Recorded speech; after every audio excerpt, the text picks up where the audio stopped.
Καλωσορίσουμε τώρα στο άλλο στούντιο του Θράκη.net την επίτιμη πρόξενο της Γαλλίας στην Αλεξανδρούπολη, την κυρία Μαρίνα Δουλάμη. Κυρία Δουλάμη, καλησπέρα σας. Καλησπέρα σας, καλησπέρα στους τηλεθεατές σας. Βρίσκεστε λοιπόν απόψε εδώ για να κάνουμε μια συζήτηση ουσιαστικά με την επισκεψιμότητα που έχει η Αλεξανδρούπολη, κατά πόσο ελκυστική είναι για τους Γαλλοεβραίους, οι οποίοι παραδοσιακά τα τελευταία χρόνια την προτιμούν.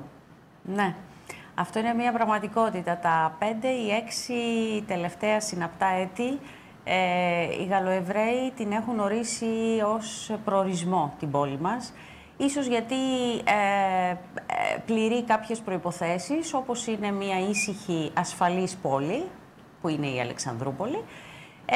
Και έπειτα η ανάγκη τους είναι συνήθως στο να καλύψουν ένα 15ήμερο διακοπών μέσα σε ένα καλό ξενοδοχείο, όπως επίσης το προσφέρει η πόλη μας. Θάλασσα, καλό φαγητό, είναι πολύ απλές οι προδιαγραφές τους, άλλωστε είναι και μια έτσι ειδική περίπτωση τουρισμού, γιατί είναι λίγο πιο θρησκευτικός αυτός ο τουρισμός, ο συγκεκριμένος τουρισμός. Οπότε οι απαιτήσεις τους είναι αρκετά συγκεκριμένες και τελικά πληρούνται οι προϋποθέσεις τους, οπότε κάθε χρόνο, τα τελευταία χρόνια, έχουμε μία μερίδα.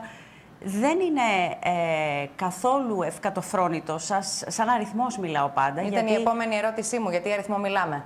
Ξεκινήσαμε περίπου τα πρώτα χρόνια γύρω στα 800 άτομα και τώρα είμαστε γύρω στα 650. Δηλαδή και φέτος αυτοί που έχουν κλείσει ήδη και είναι σίγουροι είναι στα 650 άτομα και μπορεί να αυξηθεί και ο αριθμός παραπάνω αν υπάρχουν και οι κατάλληλες κλίνες, γιατί έχουμε και αυτό το θέμα πια στην πόλη μας. Για ποια περίοδο μιλάμε, κυρία Δουλάμη, πότε έρχονται συνήθως? Το πρώτο γκρουπ έρχεται στις 8 του μήνα, 8 Αυγούστου, με απευθείας πτήση όπως πάντα από Παρίσι, Παρίσι-Αλεξανδρούπολη, ναυλωμένα τσάρτερ. 8 του μήνα είναι το πρώτο γκρουπ, 10 του μήνα είναι το δεύτερο γκρουπ και το κάθε γκρουπ θα μείνει ένα 15ήμερο. Και ουσιαστικά, κυρία Δουλάμη, πώς έγινε αυτή η σύνδεση, πώς ανακάλυψαν οι Γαλλοεβραίοι την Αλεξανδρούπολη? Να μας πείτε λίγο το ιστορικό, αν το γνωρίζετε. Αυτό ήταν κάτι το οποίο τους κανονίστηκε σε πρώτη φάση από κάποιο γραφείο της Θεσσαλονίκης. Γαλλοεβραίους έχουμε πάρα πολλούς ανά την Ελλάδα. Αυτοί έχουν και το λεγόμενο Πασχά τους, το Πάσχα τους, όπου έρχονται πολύ συχνά και κάνουν τις διακοπές τους στην Ελλάδα.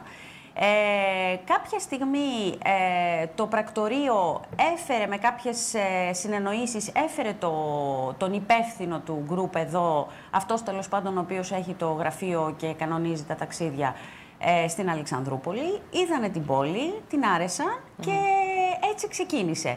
Ο ένας έφερε τον άλλον και έγινε πια προορισμός. Από στόμα σε στόμα. Έτσι. Δηλαδή. Στην αρχή ήταν κάποια άλλα πρακτορεία, τα τελευταία χρόνια είναι κάποια διαφορετικά πρακτορεία, πάντως σημασία έχει ότι έγινε προορισμός και είναι πια ο έκτος χρόνος περίπου που έρχονται και μια πολύ μεγάλη μερίδα, διότι η συναγωγή των Εβραίων στο Παρίσι είναι από τις μεγαλύτερες συναγωγές της Ευρώπης και μαζεύονται και όχι μόνο από το Παρίσι και από τις περιφερειακές χώρες και από Αγγλία ακόμα είχαμε τουρίστες. Οπότε εντάσσονται όλοι στο γκρουπ και συμπληρώνεται ένας πολύ μεγάλος αριθμός τελικά. Να λοιπόν, που η Αλεξανδρούπολη ουσιαστικά έχει μεγάλο όφελος από αυτήν την σχέση που έχει αναπτυχθεί με τους Γαλλοεβραίους. Τώρα όμως, κυρία Δουλάμη, οι Αλεξανδρουπολίτες πώς μπορούν να γνωρίσουν καλύτερα τη Γαλλία? Αν δεν κάνω λάθος, διοργανώνονται κάθε χρόνο κάποια ταξίδια ως επιτοπλίστων από τον σύλλογο από το σπίτι της Αντουανέτας, από το Σύλλογο Ελληνογαλλικής Φιλίας. Συνήθως κάθε χρόνο εκμεταλλευόμενοι, τα τελευταία χρόνια τουλάχιστον που έχουμε την έλευση των Γαλλοεβραίων στην Αλεξανδρούπολη, ήταν και ένας τρόπος να εκμεταλλευτούμε αυτή την πτήση την απευθείας, για να ταξιδέψουμε εμείς με τους δικούς μας τουρίστες, τους Αλεξανδρουπολίτες κατά κύριο λόγο, στο Παρίσι. Φέτος βέβαια είπαμε λίγο να διαφοροποιηθούμε, γιατί επαναλάβαμε πάρα πολύ Παρίσι τα τελευταία χρόνια και υπάρχει και ανάγκη να δούμε και άλλες πόλεις, να επισκεφτούμε και άλλες πόλεις. Μια ανανέωση να υπάρξει. Έτσι. Υπάρχει λοιπόν μια πτήση επίσης πολύ καλή που φεύγει απευθείας από τη Θεσσαλονίκη Νίκαια. Μιλάμε για Γαλλική Ριβιέρα πια. Και φέτος είπαμε λίγο να διαφοροποιηθούμε, να αλλάξουμε τον προορισμό μας και να επισκεφτούμε τη Γαλλική Ριβιέρα. Το κάναμε και πριν κάποια χρόνια πάλι με το Σύλλογο Ελληνογαλλικής Φιλίας στο σπίτι της Αντουανέτας. Έτσι έγινε και φέτος. Θα εκμεταλλευτούμε αυτή την πτήση και όχι αυτήν των Γαλλοεβραίων. Θα φύγουμε από Θεσσαλονίκη στις 8 με 13 Αυγούστου. Μιλάμε για εξαήμερο ταξίδι. Θα επισκεφθούμε όλη τη Γαλλική Ριβιέρα, Μονακό, Κάνες, Νίκαια, Σαντ-Τροπέ, Μασσαλία, Aix-en-Provence, είναι μια φοιτητούπολη, μια πολύ ωραία, στην Προβυγγία, είναι μια πόλη της Προβυγγίας. Τα πανέμορφα χωριά της Γαλλικής Ριβιέρας, όπως είναι το Saint-Paul-de-Vence, των καλλιτεχνών. Η Γαλλική Ριβιέρα γενικώς είναι ένας top προορισμός κάθε καλοκαίρι.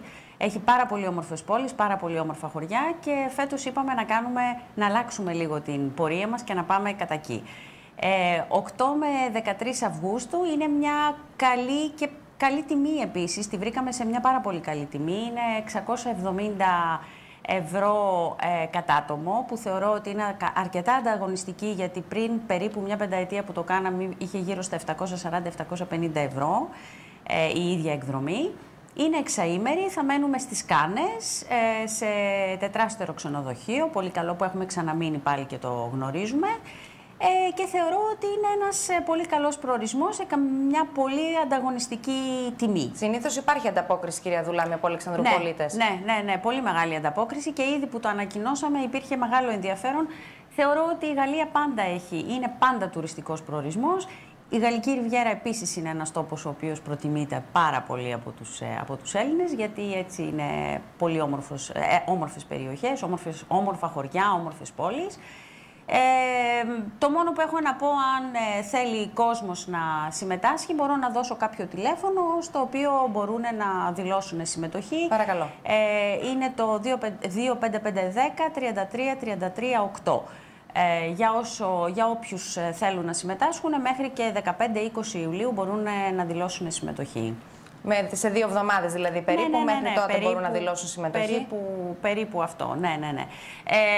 Θεωρούμε ότι εντάξει, θα συμπληρωθεί, γιατί εντάξει, είναι ένα γκρουπ το οποίο θα ενταχθεί έτσι και αλλιώς και σε άλλο γκρουπ της Θεσσαλονίκης, οπότε θα φύγουμε όλοι μαζί από εδώ με λεωφορείο που θα είναι αναβλωμένο, θα πάρουμε την πτήση, είναι και μια ξεκούραστη υπόθεση, ένα ξεκούραστο ταξίδι, δεν θα ταλαιπωρηθούμε δηλαδή πάρα πολύ, αλλά δυστυχώς την απόσταση που έχουμε, αναγκαστικά πρέπει να το κάνουμε μέσω Θεσσαλονίκης, δεν γίνεται αλλιώς. Κυρία Δουλάμη, σας ευχαριστώ πολύ για την παρουσία σας στο κεντρικό δελτίο ειδήσεων του Θράκη. Καλό βράδυ.